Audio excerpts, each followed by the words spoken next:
primeira pessoa que eu trouxe foi o Alexandre. Eu falo com ele, converso com ele, né? A realidade, ela mostra aí para todo mundo, não adianta. Nós erramos muito. No quê? Nas contratações, né? A primeira leva. Nós erramos bastante e eu não vou citar nome aqui que não pode, é deselegante, mas nós erramos demais. E eu tive uma conversa com ele e da agora para frente nós temos que errar menos, né? De preferência não errar, né? Mas nós fizemos contratações que não deveriam ter sido contratadas, né?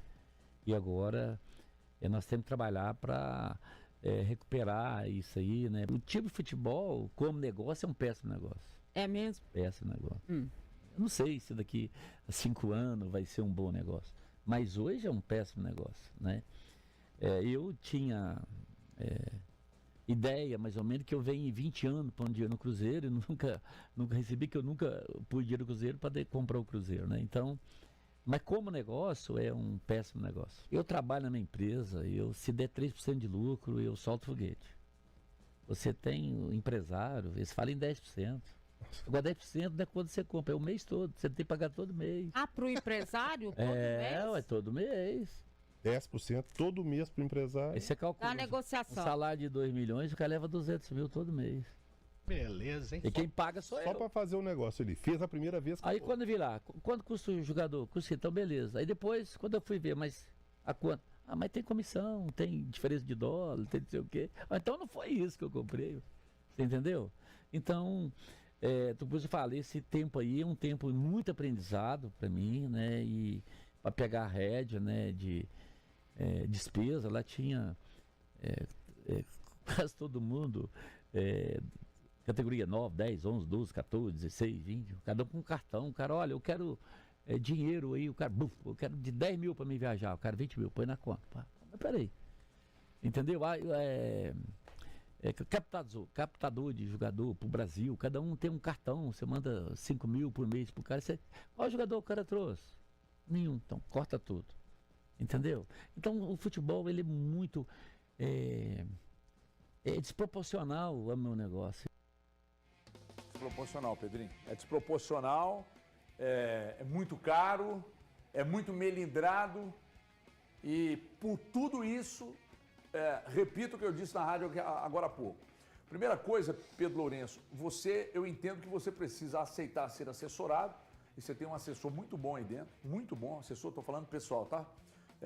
E assessoria do Cruzeiro também, lá sob comando do Faleiro, mas o assessor pessoal é excepcional. Então aceitar ser assessorada, que é o Olivério Júnior, que é um monstro. É o melhor. O Olivério Júnior é um tremendo de um assessor de comunicação. Mas assim, eu também estou com você. É o melhor que eu conheço. Para mim é o melhor assessor de comunicação que eu conheço. Porque tem atleta e técnico de futebol que tem um jumento de teta como assessor, que só faz merda, que fica enchendo o saco de jornalista, chegando o dedo no nariz de jornalista. No meu é que não invade que campo não é, lá no interior né? de São Paulo. Invadindo a área de jornalismo para chamar a atenção de jornalistas, enchendo o saco e só faz merda. Mas o Olivério, ele não é bom, não.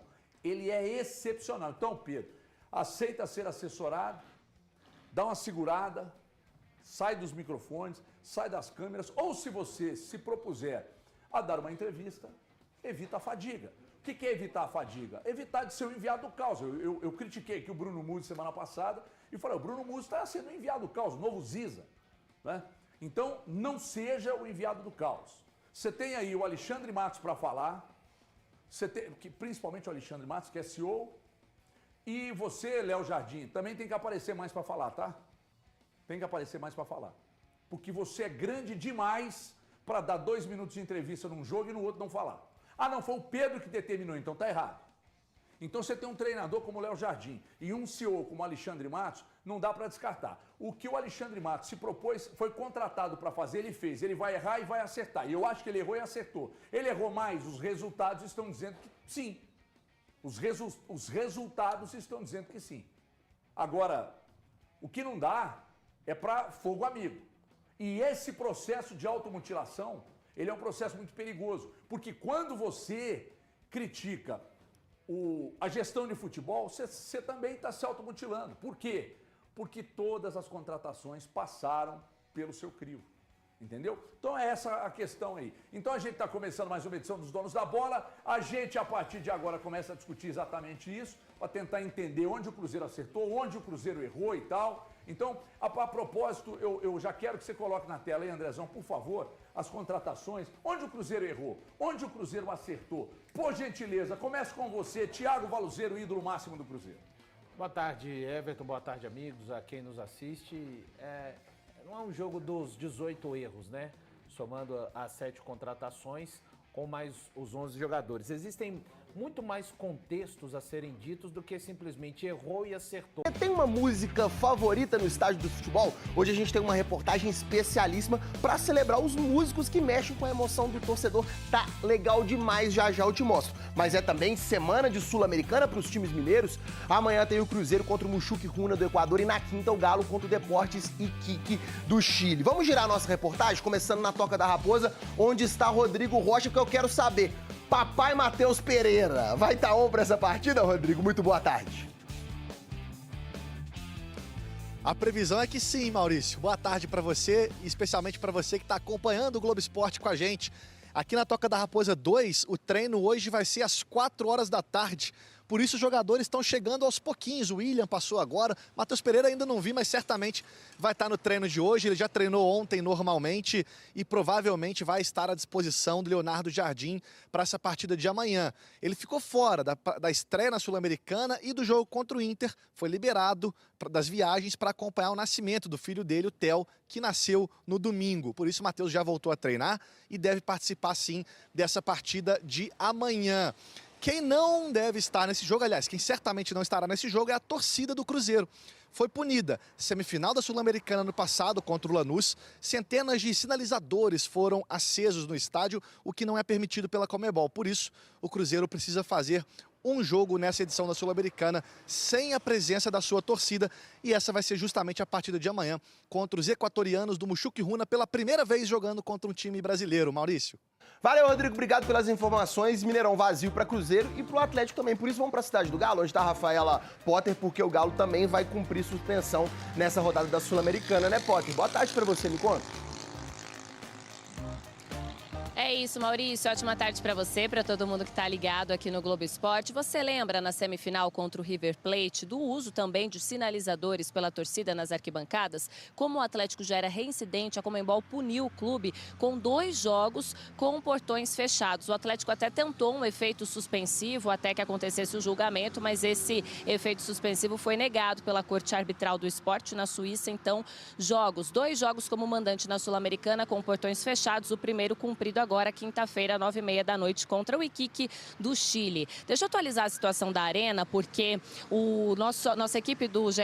Globo conseguiu apurar quando a Arena deve estar liberada, finalmente, para receber jogos do Galo. A princípio, em maio, na 8ª rodada do Campeonato Brasileiro contra o Fluminense. Tudo isso depois das obras, né? A principal do gramado, a troca do gramado natural pelo gramado sintético. Então, nova previsão, expectativa em maio, a Arena do Galo liberada. Para fechar, informações do treino, teve treino hoje às 10 horas da manhã. Igor Rabelo ficou na fisioterapia, tá com edema na coxa. É dúvida para o duelo de quinta-feira. Amanhã tem mais um treino às 10 horas da manhã aqui na cidade do Galo. Maurício. Certíssimo, Rafa. Muitíssimo obrigado pelas informações. Bom trabalho para você. Gente, notícia importante. CBF anunciou ontem o afastamento por tempo indeterminado dos árbitros de campo e do VAR dos jogos Internacional e Cruzeiro e Sport Palmeiras. Em nota, a entidade disse que constatou equívocos cometidos pelos profissionais nos 2 jogos. No Beira-Rio, o árbitro Marcelo de Lima Henrique expulsou o Jonathan Jesus naquela disputa com o Wesley, do Inter. Já na Ilha do Retiro, o Bruno Arleu de Araújo marcou esse pênalti para o Palmeiras na disputa do Matheus Alexandre com o Rafael Veiga nos acréscimos. As 2 decisões foram confirmadas pelo VAR. E morreu hoje no Rio de Janeiro o ex-goleiro Ailton Correia de Arruda. Relacionado no Cruzeiro, Murilo Hickman teve renovação antecipada a pedido de Jardim. Conheça. Jogador de 19 anos foi relacionado pelo técnico português contra o Internacional nascido em 2006. Murilo Hickman foi a grande novidade de Leonardo Jardim entre os relacionados do Cruzeiro para o duelo com o Internacional, nesse domingo, pelo Brasileirão. Volante que teve renovação contratual recente, de forma antecipada e com aval do comandante português. Murilo está no Cruzeiro desde os 15 anos e passou a integrar o Sub-20 no ano passado. Alternou titularidade com a reserva, mas, neste ano, é peça absoluta entre os 11 escolhidos pelo técnico Luciano Dias, atuando na função de primeiro volante. O jogador assinou o primeiro contrato profissional na Toca da Raposa, aos 17 anos, no dia 31 de março de 2023. Pela lei, o vínculo é de 3 anos, e o Cruzeiro teria prioridade na renovação, válida por 2 anos. Portanto, o primeiro contrato de Murilo com o Cruzeiro ia até o fim de março de 2026, mas a diretoria se antecipou, um pouco mais de um ano antes do fim, prorrogou o vínculo por 2 anos, válido até 2028. Além do vínculo, que agora é de 3 anos, o contrato conta com possibilidade de prorrogação até 2029, por meio de gatilhos relacionados à performance do jogador. Além do Brasileirão, ele também está inscrito na Comebol Sul-Americana. Segundo apurou o GE, a renovação com Murilo já estava no radar da diretoria do Cruzeiro, mas também aconteceu a pedido de Leonardo Jardim, que gosta do que tem visto do jogador nos treinamentos e jogos do Sub-20. O português acompanhou, presencialmente, os duelos com Fortaleza e América Mineiro, pelo Brasileirão da categoria. As características do jogador, que tem boa estatura e saída de bola, agradam ao técnico Leonardo Jardim. Além disso, Murilo pode atuar um pouco mais avançado, e não somente como primeiro jogador de meio-campo. Apesar de ter sido levado para o duelo com o Internacional, a tendência é de que Murilo siga o planejamento do Cruzeiro em relação aos jogadores da base e mantenha a participação em treinos e jogos do Sub-20, alternando, eventualmente, com presença no time principal.